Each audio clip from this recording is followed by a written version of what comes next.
Hello സുഹൃത്ത്, നമസ്കാരം. ഇന്ന് ഏപ്രിൽ 10, ഏറ്റവും ലേറ്റസ്റ്റ് ആയിട്ടുള്ള കറണ്ട് അഫേഴ്സുമായി ജെഡിസ് കറണ്ട് അഫേഴ്സ്. ഇന്നത്തെ ചില ഹെഡിങ്സ് ആണ്. ഏറ്റവും വലിയ ഇന്ധനക്ഷമതയുള്ള കണ്ടെയ്നർ കപ്പൽ വിഴിഞ്ഞം തുറമുഖത്തെത്തി. ഇന്ത്യ 26 റഫേൽ മറൈൻ ജെറ്റുകൾ വാങ്ങാൻ പോകുന്നു. ഏപ്രിൽ 9, അതായത് ഇന്ന് നടക്കുന്ന നവകർ മഹാമന്ത്ര ദിവസിൽ പ്രധാനമന്ത്രി നരേന്ദ്രമോദി പങ്കെടുക്കും. ഇതേപോലുള്ള ഏറ്റവും ലേറ്റസ്റ്റ് ആയിട്ടുള്ള കറണ്ട് അഫേഴ്സുമായി ജെഡിസ് കറണ്ട് അഫേഴ്സ്. ഇന്ന് ഏപ്രിൽ 10 നമുക്ക് ഇന്നത്തെ ലേറ്റസ്റ്റ് ആയിട്ടുള്ള കറണ്ട് അഫേഴ്സിലേക്ക് പോകാം. ഒരു ന്യൂസ് ഹെഡിംഗ് ആണ്: largest fuel efficient container ship calls at വിഴിഞ്ഞം പോർട്ട്. ഏറ്റവും വലിയ ഇന്ധനക്ഷമതയുള്ള കണ്ടെയ്നർ കപ്പൽ വിഴിഞ്ഞം തുറമുഖത്തെത്തി.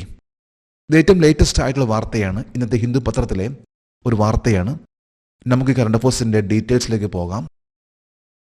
2025 ഏപ്രിൽ 9 വിഴിഞ്ഞം അന്താരാഷ്ട്ര തുറമുഖ സന്ദർശനം നടത്തിയ ലോകത്തിലെ ഏറ്റവും വലിയ ഇന്ധനക്ഷമതയുള്ള കണ്ടെയ്നർ കപ്പലിൻ്റെ പേര് MSC തുർക്കി. ലോകത്തിന് പറയുമ്പോൾ ഏറ്റവും വലിയ the largest fuel efficient container ship ആണ്.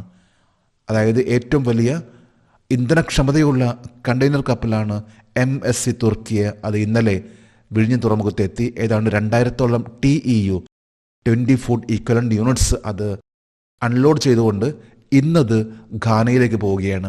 ഇതാദ്യമായിട്ടാണ് ഇത്രയും വലിയ കപ്പൽ ഇന്റർനാഷണൽ വിഴിഞ്ഞം സീപോർട്ടിലേക്ക് എത്തുന്നത്. MSC തുർക്കിയിലെ 20 അടി തുല്യ യൂണിറ്റുകളുടെ ആകെ ശേഷി എത്രയാണ്? 24,346 20 അടി തുല്യ യൂണിറ്റുകൾ. അതായത് കണ്ടെയ്നേഴ്സിൻ്റെ ആ ഒരു മെഷർമെൻ്റ് എന്ന് പറയുമ്പോൾ അതിൻ്റെ 20 ഫുഡ് ഈക്വലൻ്റ് യൂണിറ്റ്സ് എന്നാണ് പറയപ്പെടുന്നത്.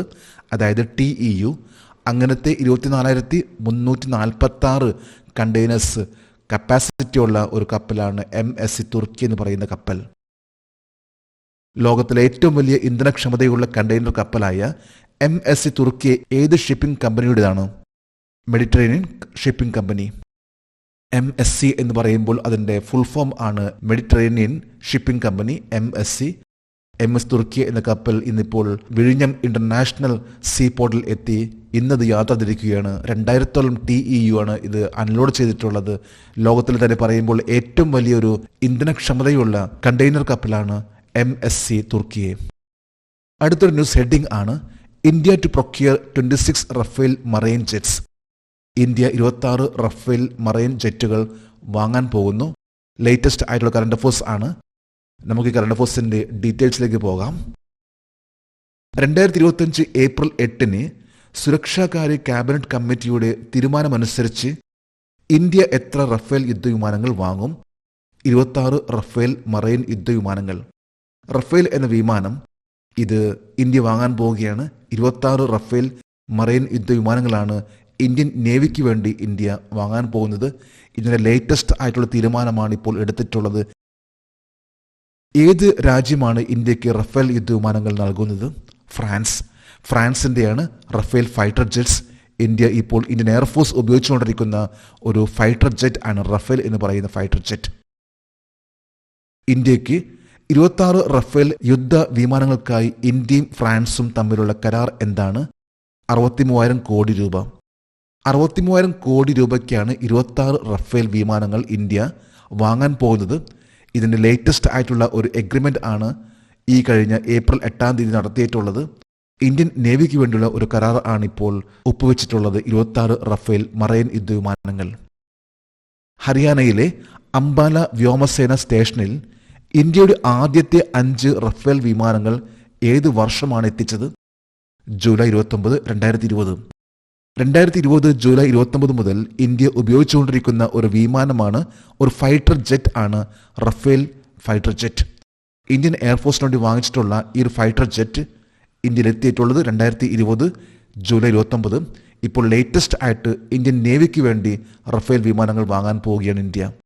ഒരു ന്യൂസ് ഹെഡിംഗ് ആണ്: prime minister Modi to participate in Navkar Mahamantra Divas on April 9, 2025. 2025 April 9 നടക്കുന്ന നവകാർ മഹാമന്ത്ര ദിവസിൽ പ്രധാനമന്ത്രി മോദി പങ്കെടുക്കും. ഇതും ലേറ്റസ്റ്റ് ആയിട്ടുള്ള വാർത്തയാണ്. അതായത് 2025 ഏപ്രിൽ 9 എന്ന് പറയുമ്പോൾ ഇന്ന് പങ്കെടുക്കുന്ന ഒരു വളരെ പ്രധാനപ്പെട്ട ഒരു പ്രോഗ്രാം ആണ് നവകാർ മഹാമന്ത്ര ദിവസ്. നമുക്ക് ഈ കറണ്ട് അഫേഴ്സിൻ്റെ ഡീറ്റെയിൽസിലേക്ക് പോകാം. 2025 ഏപ്രിൽ 9 നടക്കുന്ന നവക്കർ മഹാമന്ത്ര ദിവസിൽ പ്രധാനമന്ത്രി നരേന്ദ്രമോദി പങ്കെടുക്കുന്നത് എവിടെയാണ്? ന്യൂഡൽഹി. വേൾഡിൽ തന്നെ പല സ്ഥലങ്ങളിൽ നടക്കുന്ന ഒരു വളരെ പ്രധാനപ്പെട്ട ഒരു ദിവസ് എന്ന് പറയാൻ പറ്റും നവക്കർ മഹാമന്ത്ര ദിവസ്. ഈ ദിവസം ഇന്ത്യൻ പ്രൈം മിനിസ്റ്റർ നരേന്ദ്രമോദി പങ്കെടുക്കുന്നത് ന്യൂഡൽഹിയിലാണ്. ഇവിടെ വെച്ചാണ് ഏറ്റവും വലിയൊരു പ്രോഗ്രാം നടക്കാൻ പോകുന്നത്. ഇന്നിപ്പോൾ പ്രോഗ്രാം നടന്നുകൊണ്ടിരിക്കുകയാണ്, അതായത് നവക്കർ മഹാമന്ത്ര ദിവസ്. ഏത് മതത്തിലെ ഏറ്റവും പ്രധാനപ്പെട്ട മന്ത്രമാണ് നമോകാര മന്ത്രം? ജൈനമതം. ജൈനമതത്തിൻ്റെ ഏറ്റവും പ്രധാനപ്പെട്ട ഒരു പ്രോഗ്രാം ആണ് നവക്കർ മഹാമന്ത്ര ദിവസ്. ഇന്നാണിത് നടന്നുകൊണ്ടിരിക്കുന്നത്. ഇതിൻ്റെ ഭാഗമായിട്ടാണ് ഇന്ത്യൻ പ്രൈം മിനിസ്റ്റർ നരേന്ദ്രമോദി ഇന്ന് ന്യൂഡൽഹിയിൽ നവക്കർ മഹാമന്ത്ര ദിവസത്തിൽ പങ്കെടുക്കുന്നത്. 2025 ഏപ്രിൽ 9 നടക്കുന്ന നവക്കർ മഹാമന്ത്ര ദിവസിൽ എത്ര രാജ്യങ്ങൾ പങ്കെടുക്കുന്നു? 108 രാജ്യങ്ങൾ. ഇന്ന് നടന്നുകൊണ്ടിരിക്കുന്ന ആ ഒരു പ്രോഗ്രാമിൽ 108 രാജ്യങ്ങൾ പങ്കെടുക്കുന്ന ഒന്നാണ് നവക്കർ മഹാമന്ത്ര ദിവസ്. ജൈനമതത്തിലെ ഏറ്റവും പ്രധാനപ്പെട്ട മതപരമായ ഉത്സവങ്ങളിൽ ഒന്നാണ് മഹാവീര ജന്മ കല്യാണക. 2025 ഏത് തീയതിയിലാണ് ആഘോഷിക്കുന്നത്? ഏപ്രിൽ 10. നാളെ ഏപ്രിൽ 10 നാളെയാണ് മഹാവീര ജന്മ കല്യാണക എന്ന ജൈനമതത്തിലെ ഏറ്റവും പ്രധാനപ്പെട്ട ഫെസ്റ്റിവൽ ആയിട്ടുള്ള ഈ ഒരു ഫെസ്റ്റിവൽ നടക്കാൻ പോകുന്നത്. ഈ വർഷം 2025 ഏപ്രിൽ 10 തീയതിയാണ്. സാധാരണയായിട്ട് ഇത് നടക്കുന്നത് ഹിന്ദു കലണ്ടറിലെ ചൈത്രമാസത്തിലെ 13ാം ദിവസമാണ് ഈ ഒരു പ്രോഗ്രാം നടക്കുന്നത്, അതായത് മഹാവീര ജന്മ കല്യാണക. ഈ പ്രാവശ്യം ഇത് ഏപ്രിൽ 10 തീയതിയാണ് നടക്കാൻ പോകുന്നത്. ഒരു ന്യൂസ് ഹെഡിംഗ് ആണ്: Gabon elects new president junta chief Brice Oligui Nguema. Junta chief Brice Oligui എൻഗ്യൂമിയെ ഗബോൺ പുതിയ പ്രസിഡന്റായി തിരഞ്ഞെടുത്തു. ഗബോൺ എന്ന രാജ്യം ഇവിടെ വരാൻ പോകുന്ന ഇലക്ഷൻ ആണ്. ഈ ഇലക്ഷനിൽ ഇപ്പോൾ ഗബോൺ എന്ന രാജ്യത്ത് നിന്ന് റെപ്രസെന്റ് ചെയ്യുന്ന പ്രസിഡന്റ് ആണ് ജുണ്ട ചീഫ് ആയിട്ടുള്ള ബ്രൈസ് ഒലിഗ്യോ എൻഗ്യൂമ. നമുക്ക് ഈ കറണ്ട് അഫയേഴ്സിന്റെ ഡീറ്റെയിൽസിലേക്ക് പോകാം. ഗാബോൺ തിരഞ്ഞെടുപ്പിൽ പുതിയ പ്രസിഡന്റിനെ തിരഞ്ഞെടുക്കുന്നതിനുള്ള മുൻ നിരക്കാരൻ ആരാണ്? ജുണ്ട മേധാവി ബ്രൈസ് ഒലിഗ്യോ എൻഗ്യൂമ. ഗബോൺ എന്ന രാജ്യത്തെ വളരെ പവർഫുൾ ആയിട്ടുള്ള ഒരു ലീഡർ ആണ് ജുണ്ട ചീഫ് ബ്രൈസ് ഒലിഗ്യോ എൻഗ്യൂമ. അദ്ദേഹമാണ് ഗബോൺ ഇലക്ഷനിൽ, അതായത് പ്രസിഡന്റ് ഇലക്ഷനിൽ അദ്ദേഹം മത്സരിക്കുന്നത്. ഗബോൺ പ്രസിഡന്റ് സ്ഥാനത്തേക്ക് വരാനിരിക്കുന്ന തിരഞ്ഞെടുപ്പിൽ ബ്രൈസ് ഒലിഗ്യോ എൻഗ്യൂമയുടെ പ്രചാരണ മുദ്രാവാക്യം എന്താണ്? സിബോൺ. സിബോൺ എന്ന ഇലക്ഷൻ ക്യാമ്പയിൻ ആണ് അദ്ദേഹത്തിൻ്റെ ആ ഒരു സ്ലോഗൻ, ക്യാമ്പയിൻ സ്ലോഗൻ. അദ്ദേഹത്തിൻ്റെ ഫോട്ടോ, അദ്ദേഹത്തിൻ്റെ ആ ഒരു കയ്യൊപ്പ് പ്ലസ് സിബോൺ എന്ന ആ ഒരു സ്ലോഗൻ. ഇതാണ് ഗബോൺ ഇലക്ഷനിൽ മത്സരിക്കുന്ന ജുണ്ട ചീഫ് ബ്രൈസ് ഒലിഗ്യോ എൻഗ്യൂമയുടെ. 2023 ബോങ്കോ കുടുംബത്തിൻ്റെ 56 വർഷത്തെ രാജവംശം അവസാനിപ്പിച്ച ഒരു അട്ടിമറിക്ക് ശേഷം ഗബോണിൽ പ്രസിഡന്റ് സ്ഥാനത്തേക്കുള്ള ആദ്യ തിരഞ്ഞെടുപ്പ് ഏത് തീയതിയിലായിരിക്കും? 12 ഏപ്രിൽ 2025. അതായത് 2023 56 വർഷത്തെ ബോങ്കോ കുടുംബത്തിൻ്റെ രാജവംശം അത് അവസാനിപ്പിച്ച ദിവസമായിരുന്നു 2023. 2023 ശേഷം അവിടെ നടന്നിട്ടുള്ള അവിടെ മിലിറ്ററി റൂൾ ആയിരുന്നു. ഇപ്പോൾ ഒരു പ്രസിഡന്റ് ഇലക്ഷൻ നടക്കാൻ പോവുകയാണ്. ആ ഇലക്ഷനിലാണ് ജുണ്ട ചീഫ് ബ്രൈസ് ഒലിഗ്യോ എൻഗ്യൂമ മത്സരിക്കുന്നത്. ഗബോണിന്റെ തലസ്ഥാനം ഏതാണ്? ലിബ്രേവില്ല. ഒരു മധ്യ ആഫ്രിക്കയുടെ പടിഞ്ഞാറൻ തീരത്തുള്ള ഒരു കൊച്ചു രാജ്യമാണ് ഗബോൺ എന്ന് പറയുന്ന ഈ രാജ്യം. ഇതൊരു റിപ്പബ്ലിക് രാജ്യമാണ്. ഇതിൻ്റെ അയൽ രാജ്യങ്ങളാണ് Guinea, Cameroon, republic of Congo എന്നിവയെല്ലാം. ഗബോൺ എന്ന രാജ്യത്തിൻ്റെ ക്യാപിറ്റൽ ആണ് ലിബ്രേവിൽ. ഇവിടുത്തെ ഒഫീഷ്യൽ ലാംഗ്വേജ് ആണ് ഫ്രഞ്ച്. ഒരു ന്യൂസ് ഹെഡിംഗ് ആണ്: IOCL ₹61,000 crore investment in Odisha for world class petrochemical complex.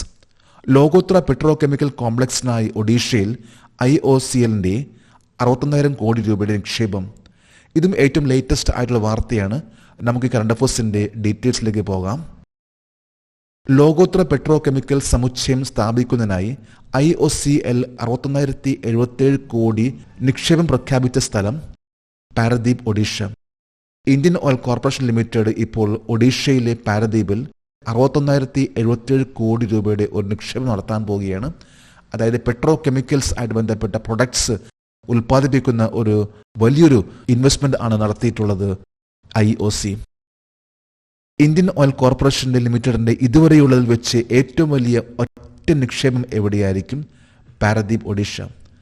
അതായത് IOCയുടെ ഏറ്റവും വലിയ നിക്ഷേപം ആണ് നടക്കാൻ പോകുന്നത്. അതായത് 61,077 കോടി രൂപയുടെ ഒരു വലിയൊരു നിക്ഷേപം ആണ് നടക്കാൻ പോകുന്നത് ഒഡീഷയിലെ പാരദ്വീപിൽ. ഇതിലൂടെ തന്നെ ഒഡീഷയിലെ പാരദ്വീപിൽ നിരവധി എംപ്ലോയ്മെന്റ് ഓപ്പർച്യൂണിറ്റീസും അതുപോലെ ഇന്റർനാഷണൽ ലെവലിലുള്ള പ്രൊഡക്ട്സ് ഉൽപ്പാദിപ്പിക്കുക എന്നതാണ് IOCയുടെ ഏറ്റവും വലിയ ലക്ഷ്യം. അതിനുവേണ്ടിയാണ് ആദ്യമായിട്ട് IOC ഇത്രയും വലിയൊരു നിക്ഷേപം നടത്തിക്കൊണ്ടിരിക്കുന്നത്. അതായത് 61,077 കോടി രൂപയുടെ നിക്ഷേപം. നമ്മളിന്ന് 17 കറണ്ട് അഫേഴ്സ് GK ആണ് ഇവിടെ ഡിസ്കസ് ചെയ്തിട്ടുള്ളത്. ജെഡിസ് കറണ്ട് അഫേഴ്സിൻ്റെ ഇന്നത്തെ ഈ വീഡിയോ കണ്ടിട്ട് ഇഷ്ടപ്പെട്ടെങ്കിൽ ഈ ചാനൽ സബ്സ്ക്രൈബ് ചെയ്യാനും ഷെയർ ചെയ്യാനും മറക്കരുത്. നമുക്ക് നാളെ വീണ്ടും പുതിയ കറണ്ട് അഫേഴ്സുമായിട്ട് കാണാം. Thank you very much.